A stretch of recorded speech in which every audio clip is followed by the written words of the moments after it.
이 여편네가 어디로 도망가? 용역들이 미연을 포위하며 소리쳤어요. 하이힐이 벗겨져 맨발로 뛰던 그녀가 넘어졌죠. 돈만 믿고 설치더니 이 꼴 나네. 재벌 아줌마가 뭘 안다고 여기까지 왔어? 차가운 아스팔트에 무릎이 깨져 피가 흘렀지만 일어날 수도 없었어요. 5명의 남자들이 빙 둘러싸고 있었거든요. 제발 그만해 주세요. 목소리가 떨렸어요. 58년을 살면서 이런 굴욕은 처음이었죠. 제발이라고? 하, 높으신 분이 애걸하네. 돈으로 뭐든 해결되는 줄 알았지? 눈물이 볼을 타고 흘러내렸어요. 권력도 돈도 아무 소용없는 순간이었어요. 하지만 그들은 몰랐어요. 이 순간 모든 걸 지켜보고 있는 사람이 있다는 걸, 그리고 곧 운명이 바뀔 거라는 걸. 이야기를 시작하기 전에 구독과 좋아요를 부탁드립니다. 구독과 좋아요는 영상 제작에 많은 도움과 힘이 됩니다. 안녕하세요. 저는 박정호입니다. 29살이고요. 재개발 현장에서 야간 안전요원으로 일하고 있어요. 사람들이 제 얼굴을 보면 되게 무서워해요. 덩치가 크고 얼굴에 흉터가 있거든요. 어릴 때 보육원에서 생긴 상처인데 지금도 면접 볼 때마다 그 시선을 받죠. 더 곤란한 건 점과 기록이에요. 20살 때 친구들과 어울리다 실수로 생긴 일인데 그게 지금까지 저를 따라다녀요.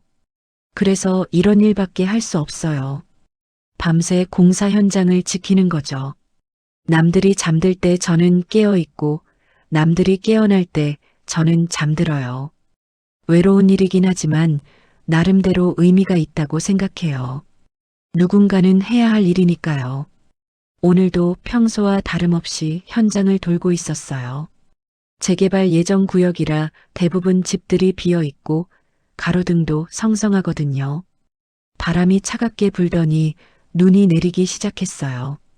날씨 예보에서 폭설주의보를 내렸다던데 정말 한방눈이 쏟아져 내려왔죠. 새벽 3시쯤이었을 거예요. 멀리서 자동차 소리가 들렸어요. 이 시간에 이런 곳으로 오는 차라면 보통 좋지 않은 일이거든요. 저는 경비실 불을 끄고 창문 틈으로 밖을 지켜봤어요. 검은색 승용차 2대가 나란히 서더니 사람들이 우르르 내렸어요. 5명 정도 되는 것 같았는데 모두 두꺼운 점퍼를 입고 있었죠. 그들 사이에서 한 사람이 뛰쳐나왔어요. 키가 작고 마른 체구의 중년 여성이었어요. 여자는 필사적으로 뛰었어요. 하이힐을 신고 있었는데도 놀라울 정도로 빨랐죠. 눈 쌓인 길에서 몇 번 넘어지면서도 포기하지 않았어요. 뒤에서 남자들이 이 여편네가 하며 욕설을 퍼부으며 쫓아왔고요. 순간 여자와 제 눈이 마주쳤어요. 그녀의 눈에는 간절함과 공포가 동시에 담겨 있었어요. 저도 모르게 경비실 문을 열고 나갔죠. 이쪽으로 오세요. 제가 손짓하자 여자는 주저없이 제게로 달려왔어요. 그런데 뒤쫓던 남자들이 이미 가까이 와 있었거든요. 여자는 숨을 헐떡이며 제 팔을 붙잡았어요. 제발이요. 엄마인 척 해주세요. 갑작스러운 부탁이었지만 저는 고민하지 않았어요. 누군가 도움을 요청한다면 일단 돕고 보는 게 제 성격이거든요. 특히 이렇게 절박한 상황이라면 더욱 그래야죠. 무슨 일이세요, 어머니? 저는 최대한 자연스럽게 말했어요. 여자는 제 품에 파고들며 몸을 떨었고요. 추위 때문인지 공포 때문인지 알 수 없었지만 저는 그녀를 감싸 안았어요. 남자들이 우리 앞에 나타났어요. 앞장선 남자가 험상궂은 얼굴로 말했죠. 야, 거기 아줌마. 우리가 찾는 사람인데 왜 거기 끼어들어? 저는 침착하게 대답했어요. 무슨 말씀이세요? 우리 어머니한테 무슨 일 있으신가요? 어머니, 당신 아들이라고. 남자는 의심스럽다는 듯 저와 여자를 번갈아 봤어요. 나이 차이가 많이 나는 데다 전혀 닮지 않았으니까요. 하지만 저는 당당하게 말했죠. 네, 그렇습니다. 우리 어머니가 치매가 좀 있으셔서 밤에 가끔 헤매세요. 혹시 우리 어머니가 실례라도 했나요? 여자가 제품에서 고개를 들었어요. 눈물이 뺨을 타고 흘러내리고 있었죠.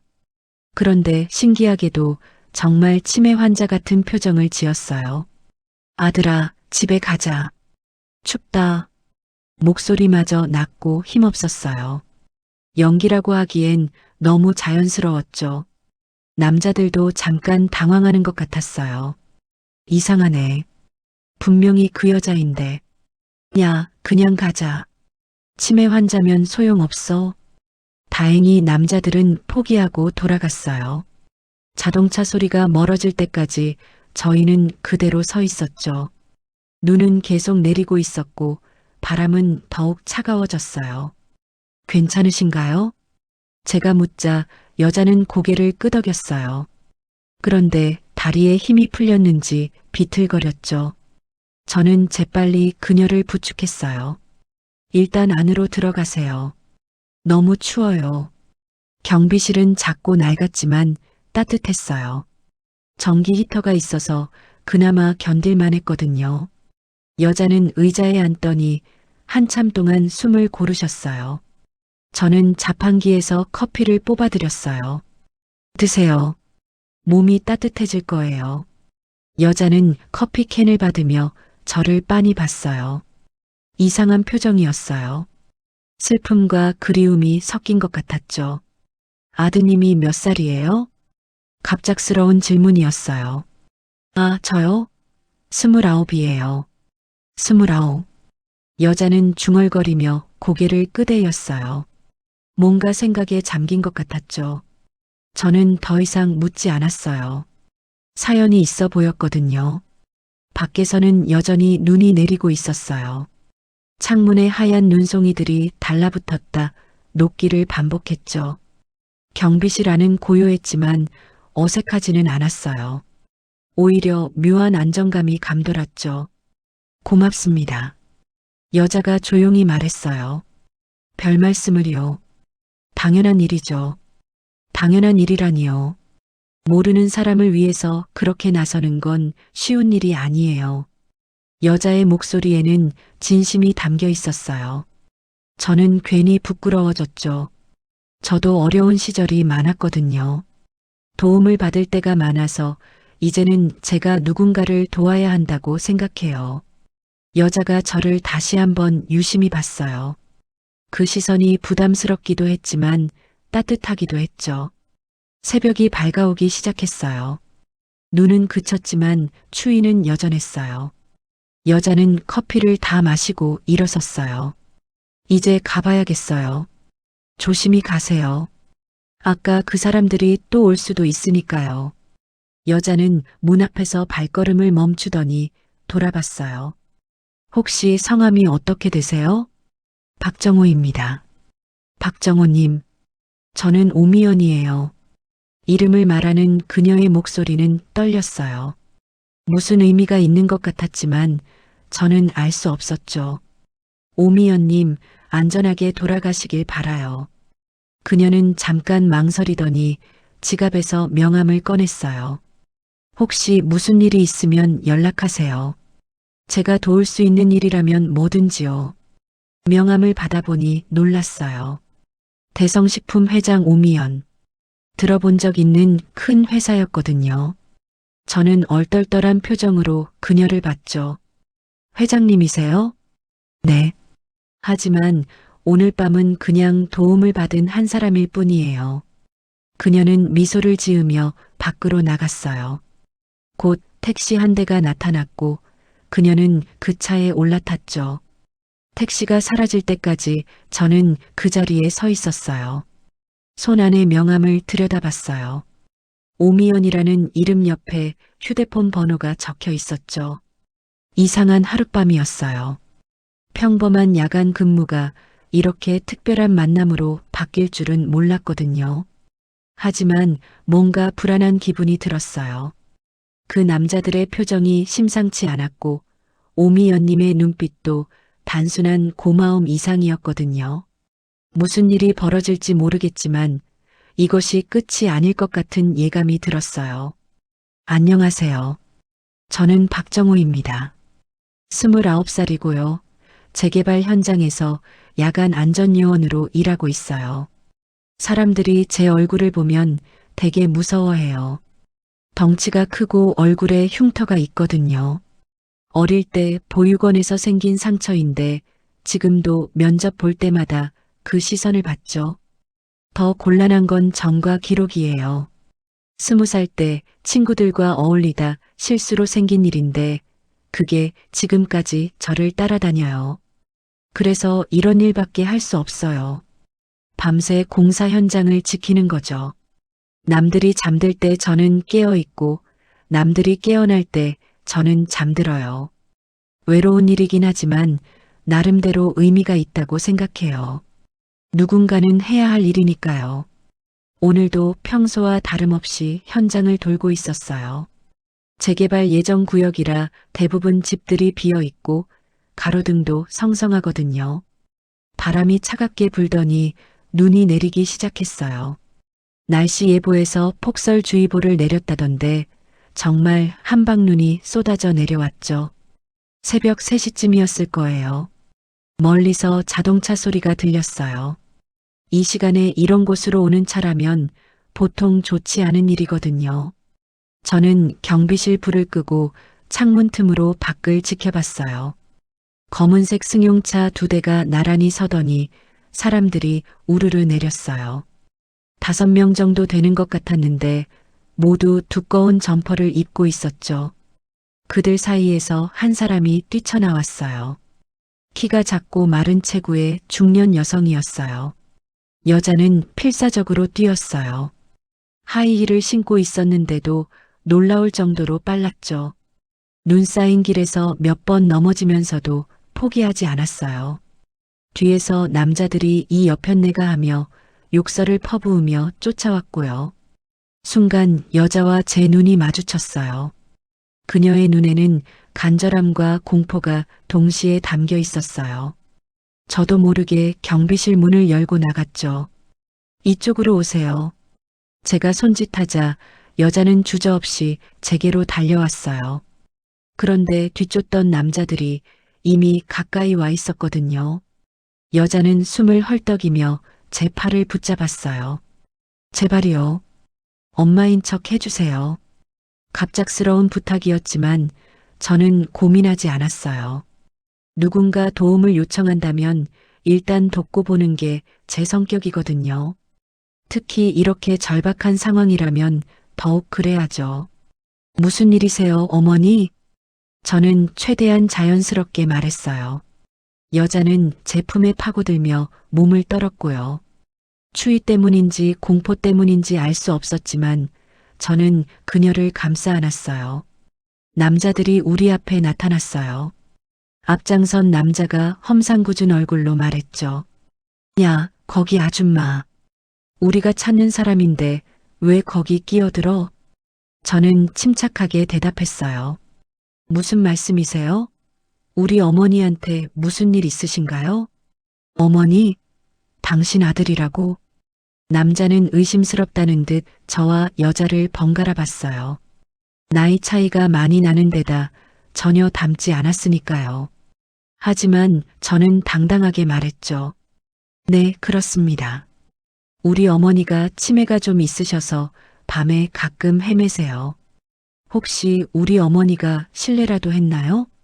여자가 제 품에서 고개를 들었어요. 눈물이 뺨을 타고 흘러내리고 있었죠.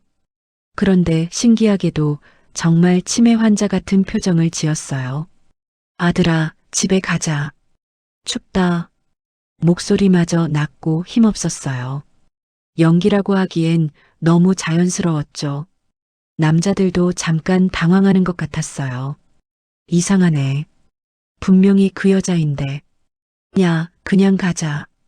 치매 환자면 소용없어. 다행히 남자들은 포기하고 돌아갔어요. 자동차 소리가 멀어질 때까지 저희는 그대로 서 있었죠.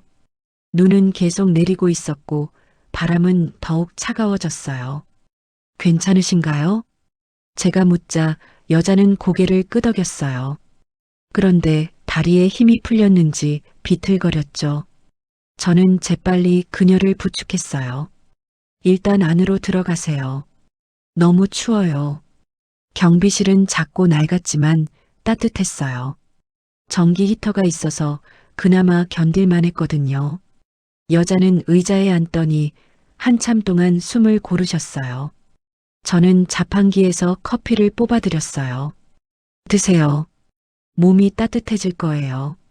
여자는 커피 캔을 받으며 저를 빤히 봤어요. 이상한 표정이었어요. 슬픔과 그리움이 섞인 것 같았죠. 아드님이 몇 살이에요? 갑작스러운 질문이었어요. 아, 저요? 29이에요. 29. 여자는 중얼거리며 고개를 끄덕였어요. 뭔가 생각에 잠긴 것 같았죠. 저는 더 이상 묻지 않았어요. 사연이 있어 보였거든요. 밖에서는 여전히 눈이 내리고 있었어요. 창문에 하얀 눈송이들이 달라붙었다 녹기를 반복했죠. 경비실 안은 고요했지만 어색하지는 않았어요. 오히려 묘한 안정감이 감돌았죠. 고맙습니다. 여자가 조용히 말했어요. 별 말씀을요. 당연한 일이죠. 당연한 일이라니요. 모르는 사람을 위해서 그렇게 나서는 건 쉬운 일이 아니에요. 여자의 목소리에는 진심이 담겨 있었어요. 저는 괜히 부끄러워졌죠. 저도 어려운 시절이 많았거든요. 도움을 받을 때가 많아서 이제는 제가 누군가를 도와야 한다고 생각해요. 여자가 저를 다시 한번 유심히 봤어요. 그 시선이 부담스럽기도 했지만 따뜻하기도 했죠. 새벽이 밝아오기 시작했어요. 눈은 그쳤지만 추위는 여전했어요. 여자는 커피를 다 마시고 일어섰어요. 이제 가봐야겠어요. 조심히 가세요. 아까 그 사람들이 또 올 수도 있으니까요. 여자는 문 앞에서 발걸음을 멈추더니 돌아봤어요. 혹시 성함이 어떻게 되세요? 박정호입니다. 박정호님, 저는 오미연이에요. 이름을 말하는 그녀의 목소리는 떨렸어요. 무슨 의미가 있는 것 같았지만 저는 알 수 없었죠. 오미연님, 안전하게 돌아가시길 바라요. 그녀는 잠깐 망설이더니 지갑에서 명함을 꺼냈어요. 혹시 무슨 일이 있으면 연락하세요. 제가 도울 수 있는 일이라면 뭐든지요. 명함을 받아보니 놀랐어요. 대성식품 회장 오미연. 들어본 적 있는 큰 회사였거든요. 저는 얼떨떨한 표정으로 그녀를 봤죠. 회장님이세요? 네. 하지만 오늘 밤은 그냥 도움을 받은 한 사람일 뿐이에요. 그녀는 미소를 지으며 밖으로 나갔어요. 곧 택시 한 대가 나타났고 그녀는 그 차에 올라탔죠. 택시가 사라질 때까지 저는 그 자리에 서 있었어요. 손 안에 명함을 들여다봤어요. 오미연이라는 이름 옆에 휴대폰 번호가 적혀 있었죠. 이상한 하룻밤이었어요. 평범한 야간 근무가 이렇게 특별한 만남으로 바뀔 줄은 몰랐거든요. 하지만 뭔가 불안한 기분이 들었어요. 그 남자들의 표정이 심상치 않았고 오미연님의 눈빛도 단순한 고마움 이상이었거든요. 무슨 일이 벌어질지 모르겠지만 이것이 끝이 아닐 것 같은 예감이 들었어요. 며칠 후 일어난 일이 모든 걸 바꾸어 놓았어요.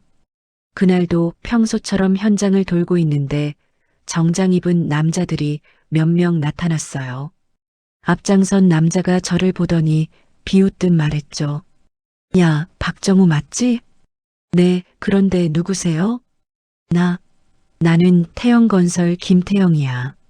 이 재개발 현장 총괄하는 사람이고 김태영이라는 이름을 들은 순간 온몸이 차가워졌어요. 9년 전 그 사건의 주인공이었거든요. 제 인생을 망가뜨린 바로 그 사람이었어요. 오랜만이네. 감옥 생활은 어땠어? 그의 목소리에는 조롱이 섞여 있었어요. 옆에 서 있던 사람들도 킥킥거리며 웃었죠. 무슨 일이신지요? 저는 최대한 침착하게 말했어요. 하지만 속으로는 분노가 치밀어 올랐죠. 무슨 일이냐고? 재미있는 소식을 들었거든. 내가 요즘 대성식품 회장이랑 만난다며? 그건 어떻게 해? 이 바닥이 얼마나 좁은지 몰라. 모든 게 다 알려져 있어. 김태영이 담배에 불을 붙이며 말했어요. 그 할머니가 뭔지 모르겠지만 내 같은 놈이 감히 그런 분한테 접근한다는 게 우습더라. 제가 뭘 잘못했나요? 잘못했냐고? 야, 너 전과자잖아. 폭행죄로 1년 반 살았잖아. 주변에 있던 다른 경비원들이 저희 쪽을 돌아봤어요. 김태영이 일부러 크게 말한 거였죠. 그 일은 오해였다고 법정에서도. 오해? 웃기네. 판사가 유죄 판결 내렸는데 오해라고? 김태영의 목소리가 점점 커졌어요. 구경하는 사람들이 늘어났죠. 사실을 말해봐. 내가 우리 재영이한테 뭘 했는지 말이야. 재영이라는 이름을 들으니 그때 그 기억이 생생하게 떠올랐어요. 그건 9년 전 봄이었어요. 저는 편의점에서 야간 알바를 하고 있었는데 어느 날 밤 술 취한 남자가 여자 손님을 괴롭히고 있었거든요. 20대 초반으로 보이는 여학생이었는데 너무 무서워하더라고요. 아가씨, 그만 좀 해주세요. 제가 말리려고 했는데 남자가 화를 냈어요. 야, 너 뭐야? 끼어들지 마. 손님, 여기서 그러시면 안 돼요. 내가 누군지 알아? 태영건설 김재영이야. 우리 아버지가 누군지 알고 말하는 거야? 하지만 저는 포기하지 않았어요. 여학생이 너무 무서워하고 있었거든요. 그래도 여기서는 안 됩니다. 김재영이 갑자기 제게 주먹을 휘둘렀어요. 저는 피하려고 했지만 발을 헛디뎠고 김재영이 진열대에 부딪히며 넘어졌어요. 그때 경찰이 도착했어요. 누군가 신고를 한 거였죠. 하지만 상황은 제가 예상한 것과 완전히 달랐어요. 김재영이 일어나면서 소리쳤거든요. 이놈이 갑자기 저를 때렸어요. 아무 이유 없이 폭행을 당했다고요. 그게 아니에요. 이분이 여자분을 괴롭혀서. 하지만 정작 그 여학생은 이미 사라진 후였어요. 증인이 없었죠. CCTV를 확인해 보시면 CCTV는 고장나서 녹화가 안 됐어요. 편의점 사장이 미안하다는 듯이 말했어요. 하필 그날 CCTV가 고장이었던 거예요. 결국 김재영의 일방적인 주장만 남았어요. 김태영 회장의 아들이라는 권력과 돈이 모든 걸 덮어버렸죠. 재판에서도 마찬가지였어요. 김재영 측에서는 유능한 변호사를 선임했고 저는 국선 변호사만 있었거든요. 피고인은 아무 이유 없이 피해자를 폭행했습니다. 그게 아닙니다. 제가 여자분을 보호하려고. 증거가 있습니까? 증인이라도 있습니까? 아무것도 없었어요. 그 여학생은 끝내 나타나지 않았고 다른 증인도 없었죠. 결국 폭행죄로 1년 6개월 실형을 받았어요. 집행유예도 없었어요. 김태영의 영향력이 얼마나 큰지 보여주는 판결이었죠. 감옥에서 나온 후 제 인생은 완전히 달라졌어요. 어디에 이력서를 내도 전과 기록 때문에 거절당했거든요. 좋은 회사는 물론이고 작은 가게 알바조차 거부당했어요. 전과자는 안 받아요. 다른 곳 알아보세요. 수백 번도 더 들은 말이었어요. 그렇게 점점 막막한 일들만 하게 됐죠. 위험한 현장, 사람들이 기피하는 야간 근무만 남았어요. 기억나지? 그때 내가 우리 재영이한테 뭘 했는지. 김태영의 목소리가 현실로 저를 끌어왔어요. 전 정당방위였어요. 여자분을 보호하려고. 정당방위? 그래서 감옥 갔지? 김태영이 저를 비웃었어요. 어쨌든 경고하러 왔어. 대성식품 회장님한테 더 이상 접근하지 마. 그건 제가 결정할 문제 아닌가요? 결정할 문제라고? 야, 너 정신 나갔어? 내 주제도 모르고. 김태영이 제게 다가왔어요. 다른 사람들도 저를 둘러쌌죠. 내가 한마디만 하면 너 여기서도 쫓겨나. 알지? 이 바닥에서 내 영향력이 어느 정도인지. 협박하시는 건가요? 협박이 아니라 충고야. 분수를 알라는 거지. 그때 멀리서 익숙한 차가 나타났어요. 미연님의 차였죠. 차에서 내린 미연님이 저희 쪽으로 걸어왔어요. 김태영이 미연님을 보더니 갑자기 태도를 바꿨어요. 어머, 회장님. 안녕하세요. 안녕하세요, 김 사장님. 여기서 뵙네요. 미연님의 목소리는 차갑게 식어 있었어요. 혹시 무슨 일이세요? 아, 별일 아니에요. 그냥 직원들하고 얘기 좀 하고 있었어요. 김태영이 어색하게 웃었어요. 직원이라고 하셨나요? 이분 정가자인 거 알고 계세요? 미연님이 저를 돌아봤어요. 놀라는 기색은 없었어요. 이미 알고 있었던 것 같았죠. 알고 있어요. 그런데도 만나시는 거예요? 제가 누구를 만나는지는 제가 결정할 문제 아닌가요? 미연님의 목소리에 날이 서 있었어요. 물론이죠. 하지만 회장님의 명예를 생각해서 제 명예는 제가 지킬게요. 미연님이 김태영을 쳐다봤어요. 그 시선에는 경고가 담겨 있었죠. 그럼 저희는 이만 가보겠습니다. 김태영이 억지로 웃으며 말했어요. 네, 수고하세요. 김태영과 그 일행이 떠난 후 현장은 다시 조용해졌어요. 하지만 제 마음은 전혀 평온하지 않았어요. 미안해요. 괜한 일에 휘말리게 해서 제가 미연님께 말했어요. 괜찮아요. 하지만 얘기할 게 있어요. 미연님이 저를 경비실로 이끌었어요. 정호님의 과거에 대해 조사해 봤어요. 미연님이 조용히 말했어요. 조사요? 네, 9년 전 사건 말이에요. 제가 당황하는 걸 보고 미연님이 손을 들었어요. 오해하지 마세요. 의심해서가 아니라 궁금해서였어요. 그래서 뭘 알아내셨는지요? 당시 사건 기록을 봤어요. 그리고 그때 그 여학생을 찾았어요. 여학생을요? 네, 이수진 씨라는 분이에요.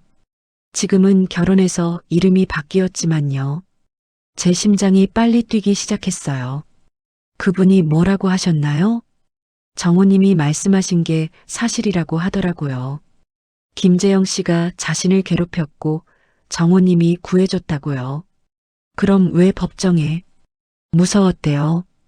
김태영의 힘을 알고 있었으니까요. 증언했다가 보복당할까 봐서요. 미연님의 목소리에는 분노가 섞여 있었어요. 9년 동안 죄책감에 시달렸다고 하더라고요.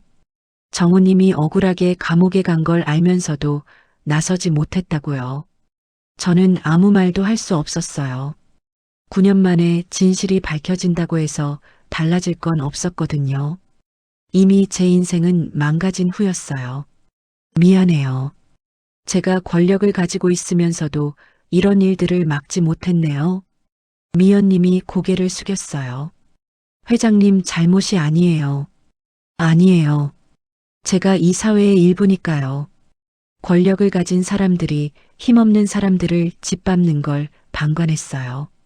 미연님의 눈에 눈물이 맺혔어요. 정호님 같은 선량한 사람이 고통받는 동안 저는 제 안락한 삶만 생각했어요. 그런 말씀 마세요. 이제야 깨달았어요. 제가 얼마나 무관심했는지를요. 밖에서는 또다시 눈이 내리기 시작했어요. 창문으로 하얀 눈송이들이 내려앉는 게 보였죠. 하지만 이번에는 그 눈이 따뜻하게 느껴졌어요. 처음으로 누군가가 제 편이 되어주는 기분이었거든요. 그 다음 주 월요일 제 인생에서 가장 모욕적인 하루가 시작됐어요. 평소보다 일찍 현장에 도착했는데 관리사무소 앞에 사람들이 모여 있더라고요. 새로운 작업 지시가 있다는 얘기였어요. 박정호. 현장 소장 최 대리가 저를 불렀어요. 표정이 평소와 달랐어요. 뭔가 불쾌한 일이라도 있었던 것처럼 찌푸린 얼굴이었죠. 네, 부르셨어요? 오늘부터 내가 지하 배관 작업 맡아. 지하 배관이요?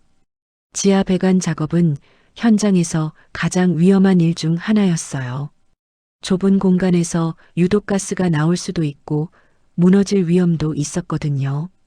보통은 경력이 많고 자격증을 가진 사람들이 담당했어요. 제가 그런 작업 해본 적 없는데요. 배우면 되지. 어차피 정가자 주제에 다른 데 갈 곳도 없잖아. 최 대리의 말에 주변 사람들이 킥킥거렸어요. 제 얼굴이 뜨거워졌지만 참았어요. 그런데 안전교육이라도. 안전교육? 내가 무슨 대우받을 자격이 있다고 생각해? 최 대리가 담배를 입에 물고 말했어요. 솔직히 말해. 김태영 사장님이 널 눈여겨보고 있어. 조용히 일만 하든가 아니면 나가든가. 제가 뭘 잘못했나요? 잘못했냐고? 내 주제에 대성식품 회장이랑 어울리는 게 잘못이지. 최 대리가 제 가슴을 손가락으로 찔렀어요. 분수를 모르면 다친다. 알아들었어? 네. 제가 고개를 숙이자 최 대리가 비웃었어요. 참, 그리고 혹시 다쳐도 산재 처리 안 돼. 어차피 계약서에도 그렇게 되어 있고, 그건 불법 아닌가요? 불법? 정가자가 법 얘기를 하네. 주변 사람들이 또 웃었어요. 저는 아무 말도 할 수 없었어요. 싫으면 그만둬도 돼. 대신 다른 곳에서 일자리 구하기는 힘들 텐데. 최 대리의 협박이었죠. 하지만 저에게는 선택의 여지가 없었어요.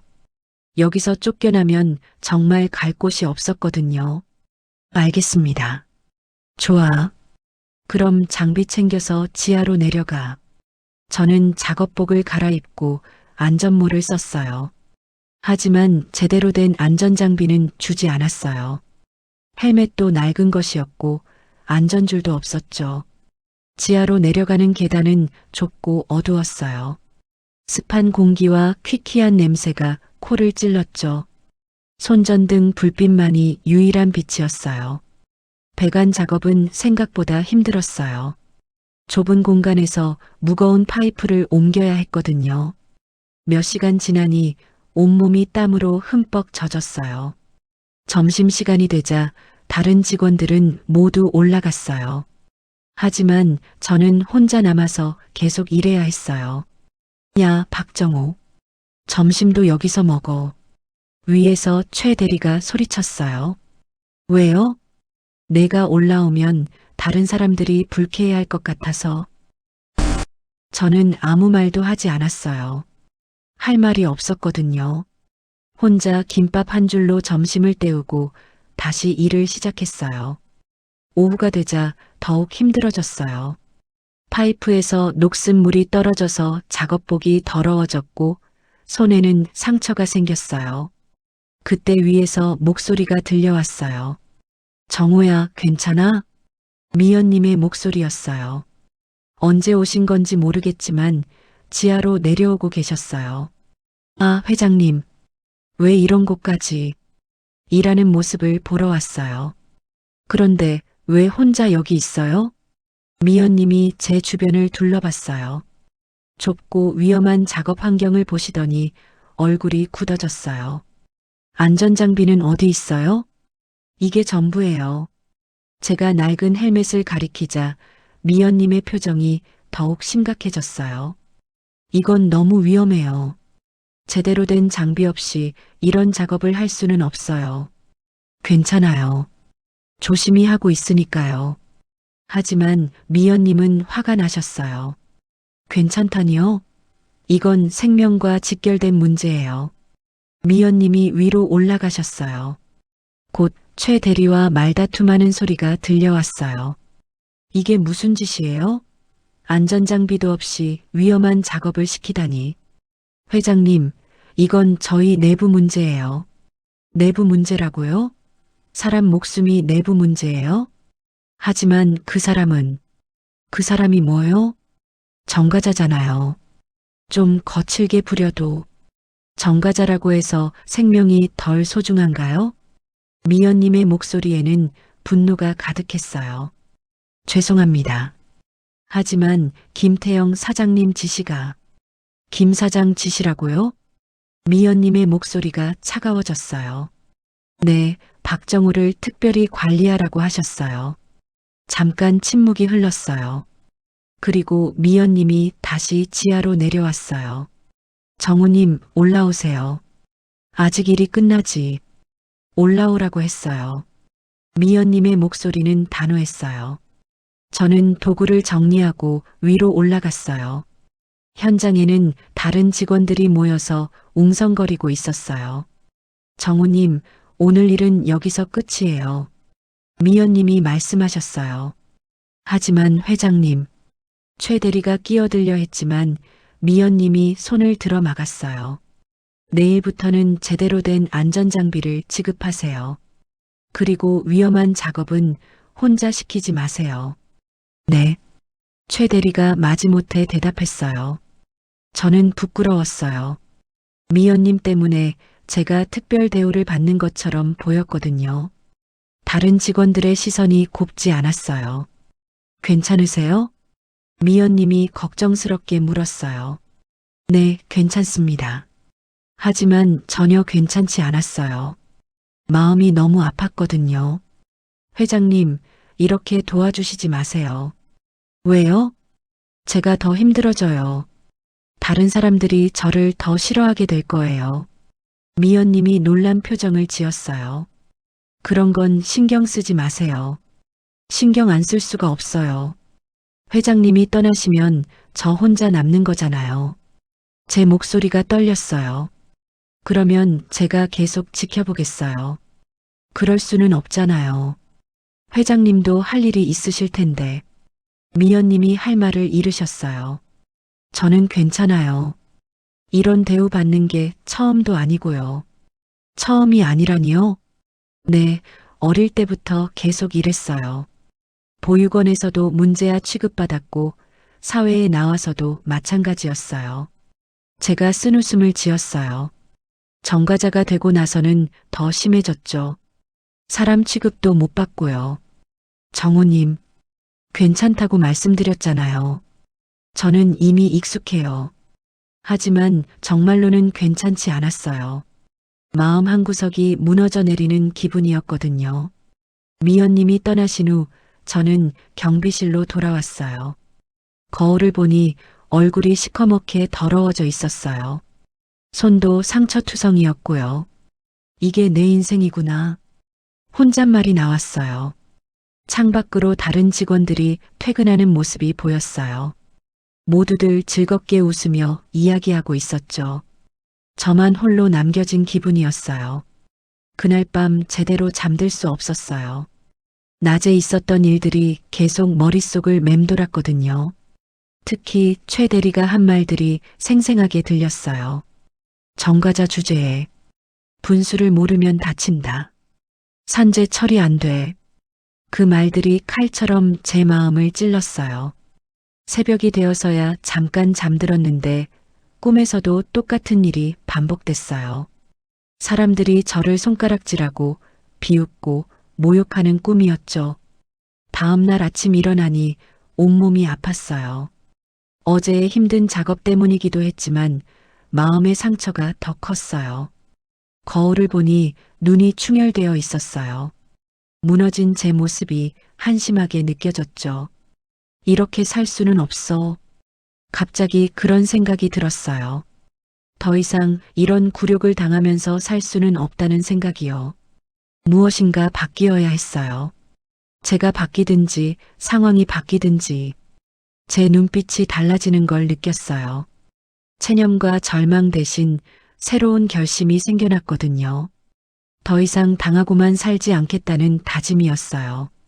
그 주 금요일 저녁 운명을 바꿀 순간이 찾아왔어요.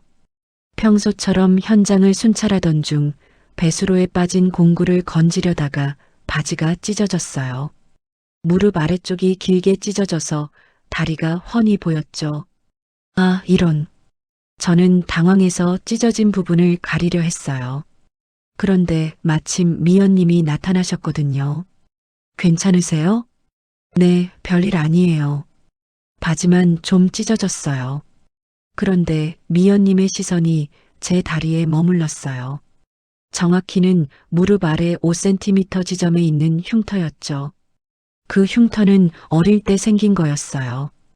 보육원 원장님이 말씀하시길 수술 흉터라고 하셨거든요. 길이가 3cm 정도 되고 초승달 모양이었어요. 미연님의 얼굴이 순식간에 하얘졌어요. 마치 유령을 본 것처럼 말이에요. 그 흉터는, 아, 이거요? 어릴 때 수술한 자국이에요. 미연님이 휘청거리더니 근처 벤치에 주저앉으셨어요. 숨을 제대로 쉬지 못하고 계셨어요. 회장님, 괜찮으세요? 저는 급히 미연님께 다가갔어요. 얼굴이 너무 창백해서 걱정이 됐거든요. 물 좀 가져다 드릴까요? 아니에요. 잠깐만요. 미연님이 눈을 감고 깊게 숨을 쉬셨어요. 한참 후에야 진정이 되신 것 같았죠. 정우님, 혹시 그 수술이 언제 받은 건지 아세요? 글쎄요, 정확히는 모르지만 아주 어릴 때라고 들었어요. 미연님이 핸드백에서 작은 수첩을 꺼냈어요. 낡고 해진 수첩이었는데 뭔가 적혀 있었어요. 허벅지 아래 5cm, 초승달 모양, 길이 3cm. 미연님이 중얼거리며 읽는 소리였어요. 뭐라고 하셨어요? 아니에요. 혼잣말이에요. 하지만 미연님의 손이 떨리고 있었어요. 수첩을 들고 있는 손이 바들바들 떨렸죠. 그날 밤 미연님은 혼자 차 안에 앉아 있었어요. 25년 전 작성한 기록을 다시 펼쳐보셨어요. 아들 신체 특징 마이너스 왼쪽 정강이 아래 5cm 지점, 초승달 모양 수술 흉터, 길이 약 3cm. 생후 6개월 때 다리 골절로 수술받음. 기록과 정호의 흉터가 완벽하게 일치했어요. 위치도 모양도 크기도 모든 게 똑같았죠. 미연님의 눈에서 눈물이 흘렀어요. 25년 동안 찾아 헤맨 아들의 흔적이었거든요. 다음날 미연님은 조용히 병원을 찾아가셨어요. 유전자 검사를 의뢰하기 위해서였어요. 혈연 관계를 확인하고 싶은데요. 네, 두 분 다 오셔야 하는데 한 분은 모르게 하고 싶어요. 의사가 난색을 표했지만 미연님의 간절한 부탁에 방법을 알려줬어요. 머리카락이나 침 같은 걸로도 검사가 가능해요. 하지만 정확도가 조금 떨어질 수 있고요. 괜찮아요. 일단 해주세요. 미연님은 며칠 전 정우가 마신 커피컵을 가져왔어요. 그리고 자신의 혈액 샘플도 함께 제출하셨어요. 결과는 일주일 후에 나와요. 네, 기다리겠어요.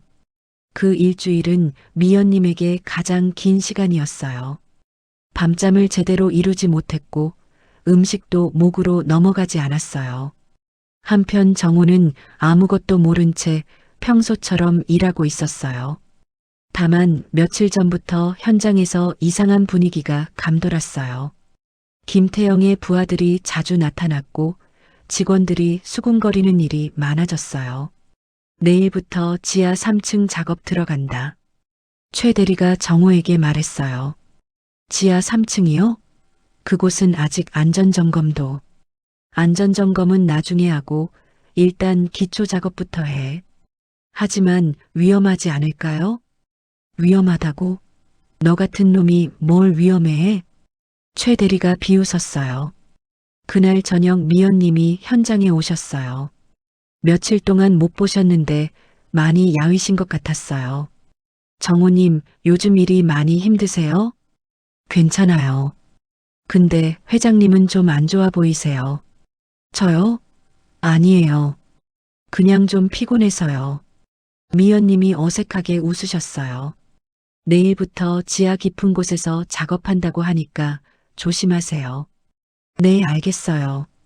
미연님이 떠나신 후 정호는 불안한 기분이 들었어요. 뭔가 큰일이 일어날 것 같은 예감이었거든요. 그날 밤 미연님은 병원에서 연락을 받았어요. 검사 결과가 나왔어요. 내일 오시면 알려드리겠어요. 전화로는 안 될까요? 이런 거는 직접 와서 들으시는 게 좋을 것 같아요. 미연님의 가슴이 두근거렸어요. 25년 만에 진실을 알게 될 순간이 다가오고 있었거든요. 하지만 그 다음날 예상치 못한 일이 벌어졌어요. 새벽 5시 현장에서 사고가 일어날 거라는 익명의 제보가 들어온 거예요. 그 운명의 화요일 새벽 제 인생이 완전히 바뀌는 사고가 일어났어요. 오전 6시경이었어요. 지하 3층 작업을 시작하려고 내려가는 길이었는데 갑자기 임시 계단이 무너졌거든요. 으악! 제가 비명을 지르며 떨어지는 소리에 현장 전체가 발칵 뒤집혔어요. 3미터 아래 콘크리트 바닥에 그대로 추락한 거였죠. 야, 박정호. 119 불러. 빨리빨리. 사람들이 우왕좌왕했어요. 저는 의식을 잃었다가 겨우 깨어났는데 온몸이 말할 수 없이 아팠어요. 특히 머리와 왼쪽 다리에 심한 통증이 있었죠. 정신 차려, 박정호.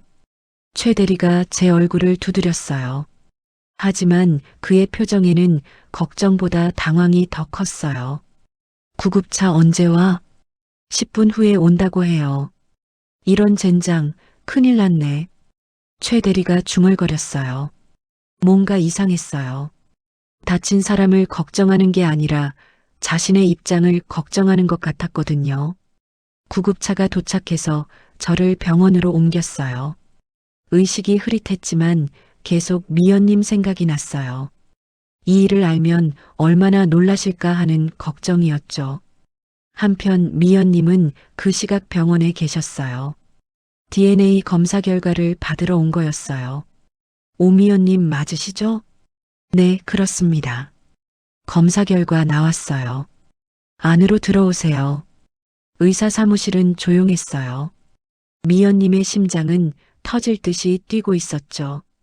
결과부터 말씀드리겠어요. 의사가 서류를 펼쳤어요. 친자 관계 확률이 99.999%입니다. 99.999%요? 미연님의 목소리가 떨렸어요. 네, 거의 확실하다고 보시면 돼요. 혈연 관계가 맞습니다. 그 순간 미연님의 머릿속이 하얘졌어요.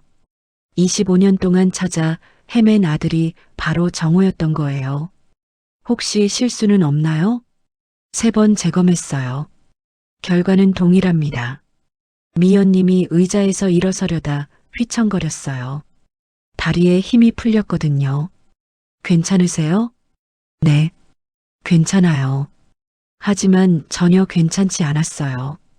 기쁨과 충격이 동시에 몰려왔거든요. 바로 그때였어요. 병원 응급실에서 방송이 흘러나왔어요. 응급환자 내원, 응급환자 내원. 추락사고 환자입니다. 미연님은 별 생각 없이 복도로 나왔어요. 그런데 응급실 쪽이 소란스러워서 자연스럽게 그쪽으로 향했죠. 환자 이름이 뭐라고? 박정호입니다. 간호사의 말을 듣는 순간 미연님의 심장이 멎었어요. 박정호? 네, 건설 현장에서 추락사고 당했어요. 미연님이 급하게 응급실로 뛰어갔어요. 침대에 누워있는 정호의 모습을 본 순간 눈물이 터졌죠. 정호야. 25년 만에 찾은 아들이 응급실에 누워있는 거였어요. 얼굴은 상처투성이었고 의식도 없었죠. 보호자세요? 의사가 물었어요. 네. 네, 저는 어머니입니다. 미연님이 떨리는 목소리로 대답했어요. 처음으로 정호를 아들이라고 인정하는 순간이었죠. 환자 상태가 어떤가요? 다행히 생명에는 지장이 없어요. 하지만 뇌진탕과 왼쪽 다리 골절이 있습니다. 수술을 해야 하나요? 네, 다리 수술이 필요해요. 미연님이 정우의 손을 잡았어요. 차가운 손이었지만 분명히 살아있었죠. 우리 아들. 처음으로 정우를 아들이라고 부르는 순간이었어요. 그때 현장에서 온 사람들이 나타났어요.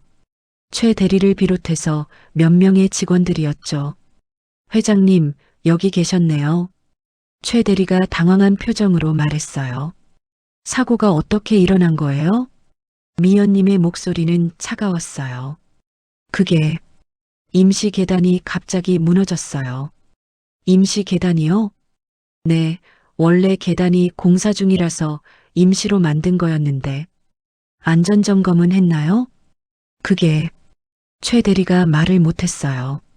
안전점검 안 했다는 얘기군요. 회장님, 그건 대답하세요. 안전점검 했나요? 안 했나요? 안 했습니다. 미연님의 얼굴이 굳어졌어요. 왜 안전점검도 없이 작업을 시켰어요?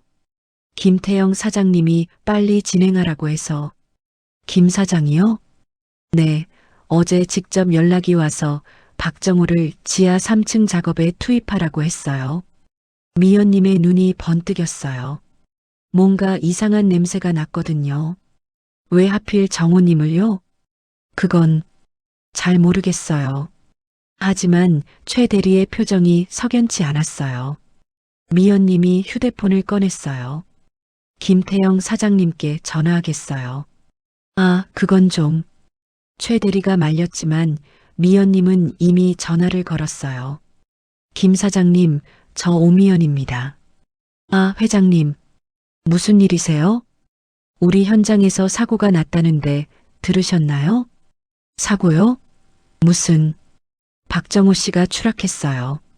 전화 너머로 잠깐 침묵이 흘렀어요. 아, 그래요? 몰랐는데. 심한가요? 김태영의 목소리에는 놀람보다 당황이 섞여 있었어요. 왜 안전점검도 없이 위험한 작업을 시켰나요? 그건 현장 관리자가 알아서 한 일이겠죠. 현장 관리자는 사장님이 지시했다고 하던데요. 또 침묵이 흘렀어요. 오해가 있는 것 같네요. 제가 그런 지시를 한 적 없어요. 정말인가요? 물론이죠. 제가 왜 그런 위험한 지시를 하겠어요? 하지만 미연님은 확신했어요. 김태영이 거짓말하고 있다는 걸요. 알겠어요. 나중에 자세히 얘기하죠. 전화를 끊고 미연님은 최 대리를 봤어요. 정말 김 사장이 지시한 거 맞죠? 그게, 회장님, 사실대로 말하세요. 최 대리가 고민하더니 결국 입을 열었어요. 사실은 김 사장님이 박정우를 골탕 먹이라고 했어요. 골탕 먹이라고요? 네, 위험한 일 시키고 트집 잡아서 그만두게 만들라고 했어요. 미연님의 분노가 치밀어 올랐어요. 그게 전부예요? 아니요. 회장님이 그 사람하고 가까이 지내는 걸 못마땅해 했어요. 그래서 일부러 사고를 냈다는 얘기군요. 아니에요. 사고까지 낼 생각은 없었어요. 최 대리가 급하게 부인했어요. 하지만 안전점검 안 한 건 맞죠? 그건, 네. 미연님이 주먹을 꽉 쥐었어요. 분노로 온몸이 떨렸죠. 제 아들을, 네. 제 아들을 이렇게 만든 거군요. 최 대리가 놀란 표정을 지었어요. 아들이라고요? 네, 박정우는 제 아들이에요. 그 말을 듣는 순간 현장이 조용해졌어요. 모든 사람이 충격받은 표정이었죠. 그게 무슨 말씀이세요? DNA 검사를 해봤어요. 25년 전에 실종된 제 아들이 맞아요. 최 대리가 얼굴이 하얘졌어요. 그럼 우리가, 네, 여러분들이 제 아들을 괴롭힌 거예요. 미연님의 목소리는 차갑고 날카로웠어요. 죄송합니다. 몰랐어요. 몰랐다고요? 정가자라고 해서 함부로 대해도 되는 건가요? 아니에요. 그런 뜻이 아니라. 그럼 무슨 뜻이에요? 최 대리는 아무 말도 할 수 없었어요. 미연님이 다시 정우에게 돌아왔어요. 여전히 의식이 없었지만 숨은 고르게 쉬고 있었어요. 미안해. 정우야. 25년 동안 못다한 사과였어요. 엄마가 늦었지만 이제 지켜줄게. 그때 정우가 살짝 눈을 떴어요. 회장님? 정우야, 괜찮아? 여기가 어디예요? 병원이야. 너 사고 났어. 정우가 주위를 둘러봤어요. 그리고 미연님의 눈가에 눈물이 있는 걸 봤죠. 왜 우세요? 아니야, 괜찮아. 미연님이 정우의 손을 꽉 잡았어요. 정우야, 너한테 할 말이 있어. 무슨 얘기요? 미연님이 잠깐 망설였어요. 지금 말해야 할지 아니면 나중에 말해야 할지. 나중에 얘기할게. 지금은 쉬어. 네. 정우가 다시 눈을 감았어요. 미연님은 복도로 나와서 휴대폰을 꺼냈어요. 할 일이 많았거든요. 먼저 김태영에게 전화했어요. 김 사장님. 네, 회장님. 내일 아침에 만나요. 갑자기 무슨 박정우 건으로 할 얘기가 있어요. 회장님, 그건 정말 오해. 내일 얘기해요. 미연님이 전화를 끊었어요. 그리고 자신의 비서에게 연락했어요. 이 과장님? 네, 회장님. 태영건설과의 모든 계약을 재검토하세요. 갑자기 왜요? 안전관리 부실로 인한 사고가 발생했어요. 알겠습니다. 그리고 박정호 씨 관련 자료도 모두 수집해 주세요. 네, 어떤 자료요? 과거 사건 기록, 현재 근무 상황, 모든 걸 다요. 미연님의 목소리는 결연했어요. 이제 모든 걸 바로잡을 작정이었거든요. 25년 만에 찾은 아들을 지키기 위해서였어요. 병실로 돌아가니 정우가 잠들어 있었어요. 평화로운 얼굴이었지만 상처가 곳곳에 있었죠. 우리 정우. 미연님이 조용히 속삭였어요. 이제부터 엄마가 지켜줄게. 창밖으로 해가 지고 있었어요. 긴 하루였지만 새로운 시작이기도 했죠. 내일부터 모든 게 달라질 거예요. 미연님의 각오는 확고했거든요. 김태영과의 전쟁이 시작되려고 하고 있었어요. 일주일 후 대성식품 이사회실에서 제 인생의 마지막 전쟁이 벌어졌어요. 사고 이후 저는 병원에서 치료받고 있었는데 갑자기 어머니가 위기에 처했다는 소식을 들었거든요. 김태영이 이사회를 소집해서 어머니를 해임시키려 한다는 얘기였어요. 정우님, 무리하시면 안 돼요. 간호사가 말렸지만 저는 휠체어를 타고서라도 가야겠다고 생각했어요. 어머니가 저 때문에 곤란해지는 걸 두고 볼 수는 없었거든요. 괜찮아요. 꼭 가야 할 일이 있어요. 이사회실은 긴장감으로 가득했어요. 긴 타원형 테이블 주위로 이사들이 앉아 있었고 맨 앞쪽에는 어머니가 홀로 서 계셨어요. 평소보다 많이 야위신 모습이었죠. 오미연 회장의 최근 행보에 대해 심각한 우려를 표합니다. 김태영이 서류를 펼치며 말했어요. 개인적인 감정에 휘둘려서 회사 운영에 차질을 빚고 있습니다. 구체적으로 무엇을 말하는 건가요? 어머니가 차분하게 물었어요.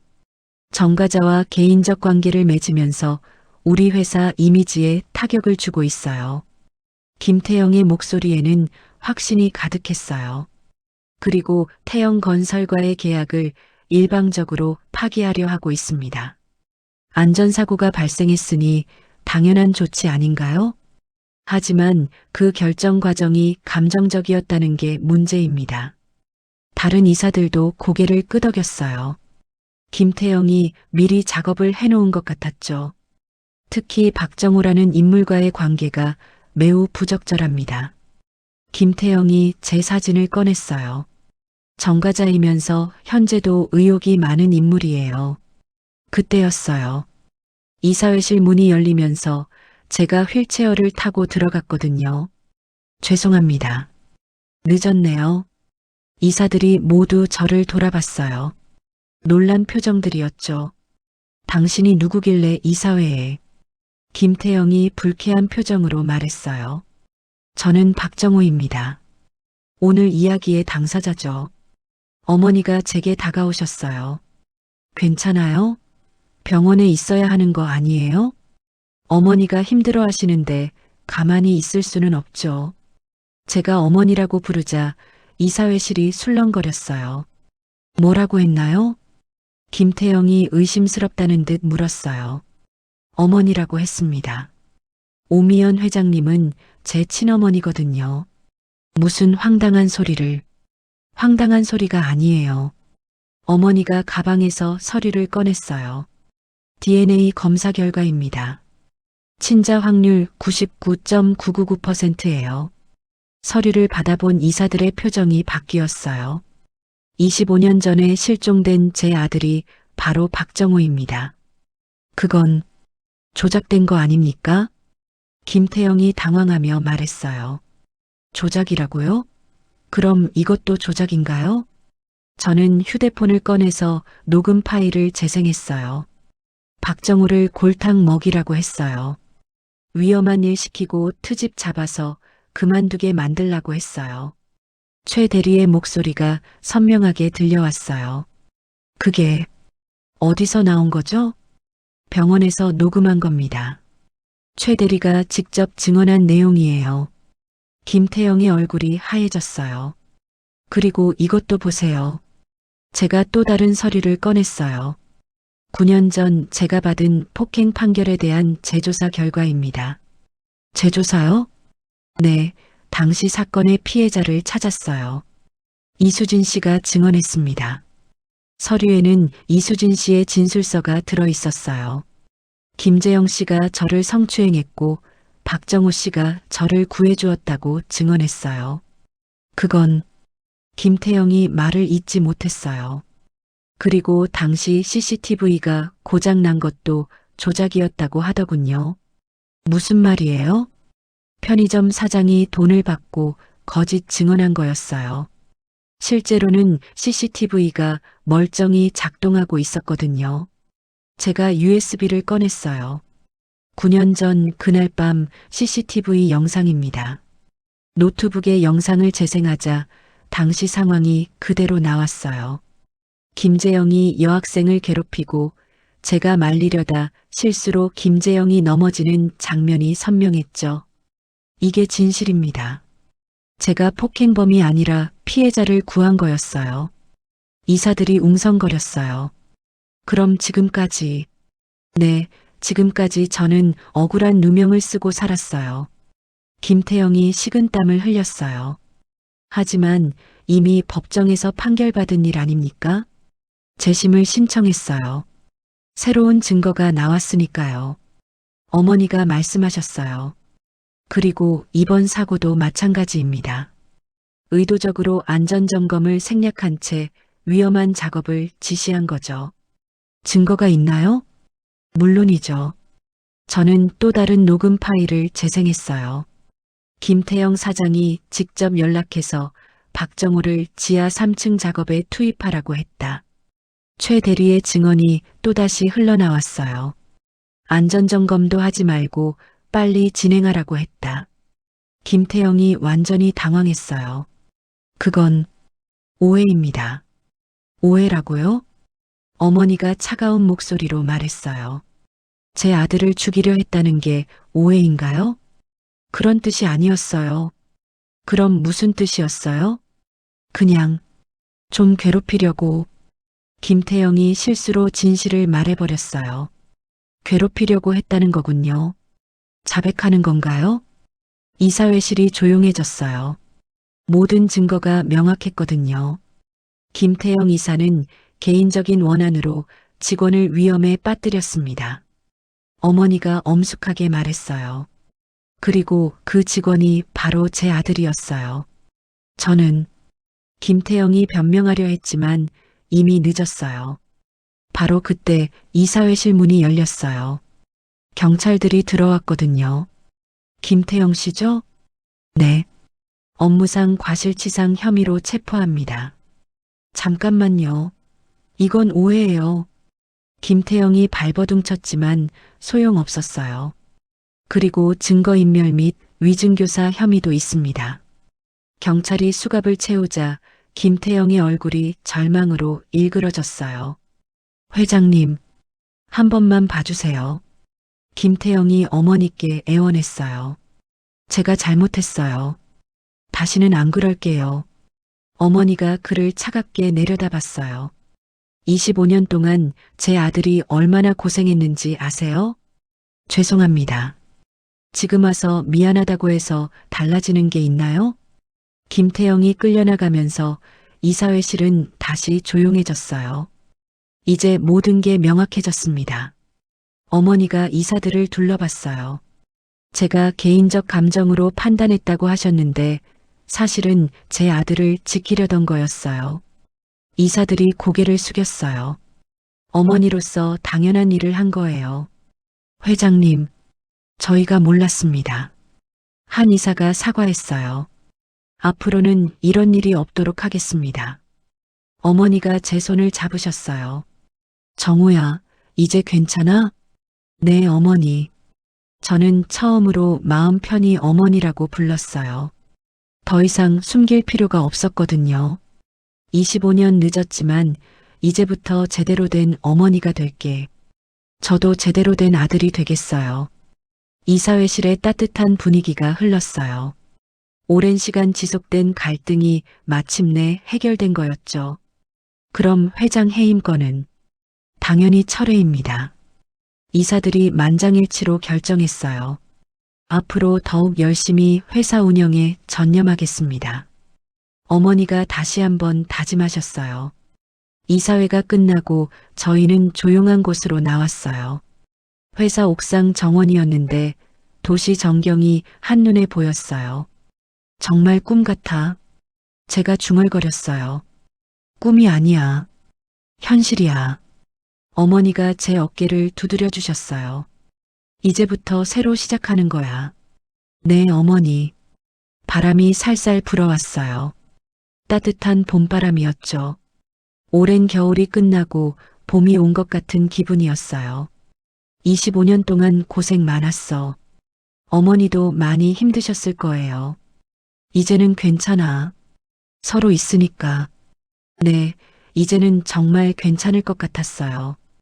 혼자가 아니었으니까요. 햇살이 따뜻하게 내려왔어요. 새로운 시작을 축복해주는 것 같았죠.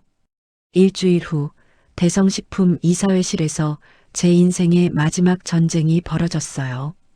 사고 이후 저는 병원에서 치료받고 있었는데 갑자기 어머니가 위기에 처했다는 소식을 들었거든요. 김태영이 이사회를 소집해서 어머니를 해임시키려 한다는 얘기였어요. 정우님, 무리하시면 안 돼요. 간호사가 말렸지만 저는 휠체어를 타고서라도 가야겠다고 생각했어요. 어머니가 저 때문에 곤란해지는 걸 두고 볼 수는 없었거든요. 괜찮아요. 꼭 가야 할 일이 있어요. 이사회실은 긴장감으로 가득했어요.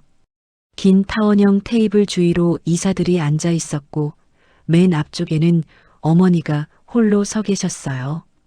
평소보다 많이 야위신 모습이었죠. 오미연 회장의 최근 행보에 대해 심각한 우려를 표합니다. 김태영이 서류를 펼치며 말했어요. 개인적인 감정에 휘둘려서 회사 운영에 차질을 빚고 있습니다. 구체적으로 무엇을 말하는 건가요? 어머니가 차분하게 물었어요. 정가자와 개인적 관계를 맺으면서 우리 회사 이미지에 타격을 주고 있어요. 김태영의 목소리에는 확신이 가득했어요. 그리고 태영건설과의 계약을 일방적으로 파기하려 하고 있습니다. 안전사고가 발생했으니 당연한 조치 아닌가요? 하지만 그 결정 과정이 감정적이었다는 게 문제입니다. 다른 이사들도 고개를 끄덕였어요. 김태영이 미리 작업을 해놓은 것 같았죠. 특히 박정우라는 인물과의 관계가 매우 부적절합니다. 김태영이 제 사진을 꺼냈어요. 정가자이면서 현재도 의혹이 많은 인물이에요. 그때였어요. 이사회실 문이 열리면서 제가 휠체어를 타고 들어갔거든요. 죄송합니다. 늦었네요. 이사들이 모두 저를 돌아봤어요. 놀란 표정들이었죠. 당신이 누구길래 이사회에? 김태영이 불쾌한 표정으로 말했어요. 저는 박정호입니다. 오늘 이야기의 당사자죠.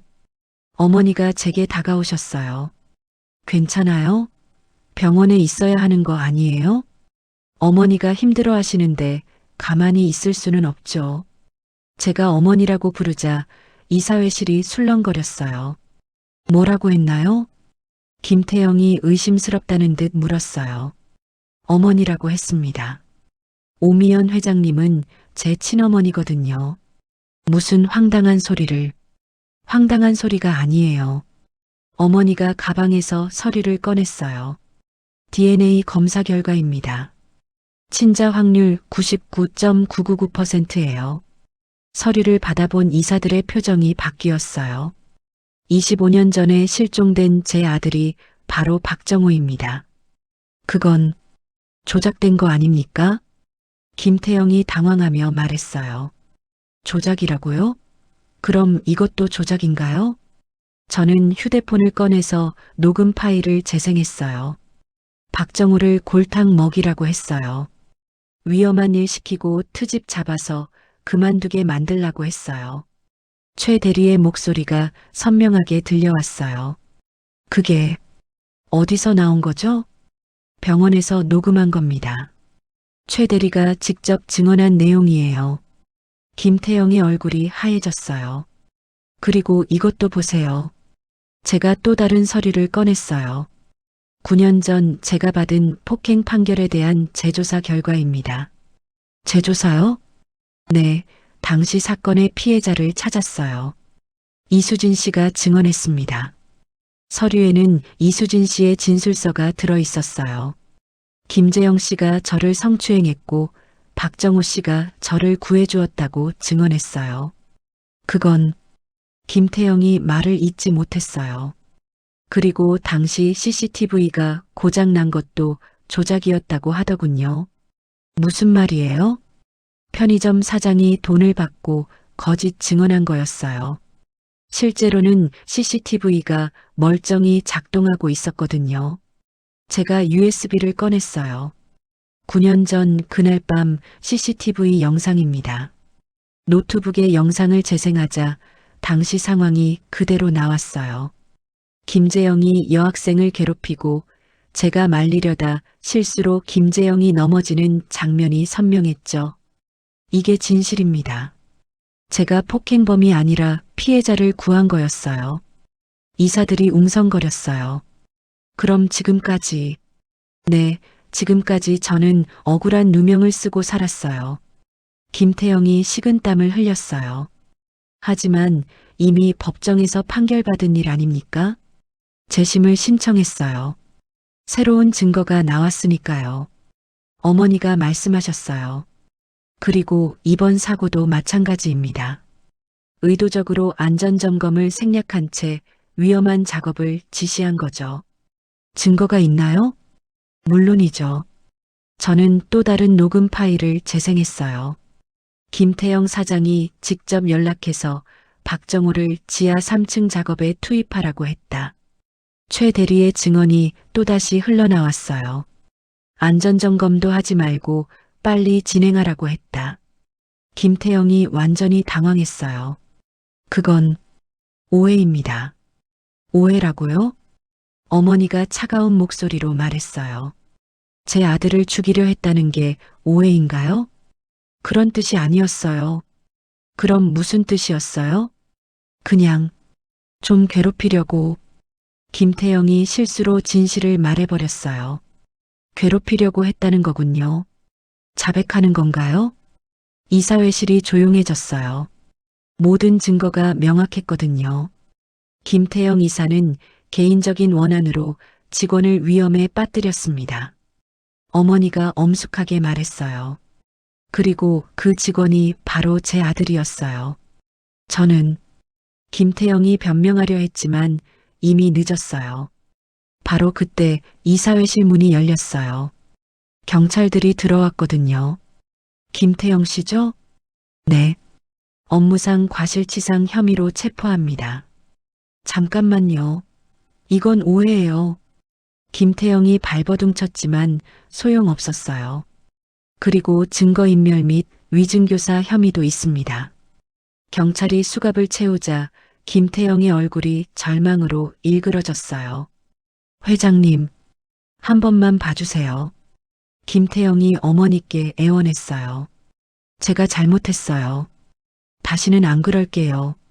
어머니가 그를 차갑게 내려다봤어요. 25년 동안 제 아들이 얼마나 고생했는지 아세요? 죄송합니다. 지금 와서 미안하다고 해서 달라지는 게 있나요? 김태영이 끌려나가면서 이사회실은 다시 조용해졌어요. 이제 모든 게 명확해졌습니다. 어머니가 이사들을 둘러봤어요. 제가 개인적 감정으로 판단했다고 하셨는데 사실은 제 아들을 지키려던 거였어요. 이사들이 고개를 숙였어요. 어머니로서 당연한 일을 한 거예요. 회장님, 저희가 몰랐습니다. 한 이사가 사과했어요. 앞으로는 이런 일이 없도록 하겠습니다. 어머니가 제 손을 잡으셨어요. 정우야, 이제 괜찮아? 네, 어머니. 저는 처음으로 마음 편히 어머니라고 불렀어요. 더 이상 숨길 필요가 없었거든요. 25년 늦었지만 이제부터 제대로 된 어머니가 될게. 저도 제대로 된 아들이 되겠어요. 이사회실의 따뜻한 분위기가 흘렀어요. 오랜 시간 지속된 갈등이 마침내 해결된 거였죠. 그럼 회장 해임 건은? 당연히 철회입니다. 이사들이 만장일치로 결정했어요. 앞으로 더욱 열심히 회사 운영에 전념하겠습니다. 어머니가 다시 한번 다짐하셨어요. 이사회가 끝나고 저희는 조용한 곳으로 나왔어요. 회사 옥상 정원이었는데 도시 전경이 한눈에 보였어요. 정말 꿈 같아. 제가 중얼거렸어요. 꿈이 아니야. 현실이야. 어머니가 제 어깨를 두드려 주셨어요. 이제부터 새로 시작하는 거야. 네, 어머니. 바람이 살살 불어왔어요. 따뜻한 봄바람이었죠. 오랜 겨울이 끝나고 봄이 온 것 같은 기분이었어요. 25년 동안 고생 많았어. 어머니도 많이 힘드셨을 거예요. 이제는 괜찮아. 서로 있으니까. 네, 이제는 정말 괜찮을 것 같았어요. 혼자가 아니었으니까요. 햇살이 따뜻하게 내려왔어요. 새로운 시작을 축복해주는 것 같았죠. 그럼 오늘 이야기는 여기까지입니다. 영상을 시청해주신 모든 분들 고맙습니다. 저는 AI 나레이션 사연 읽는 펭귄이었습니다. 구독과 좋아요 부탁드립니다. 감사합니다.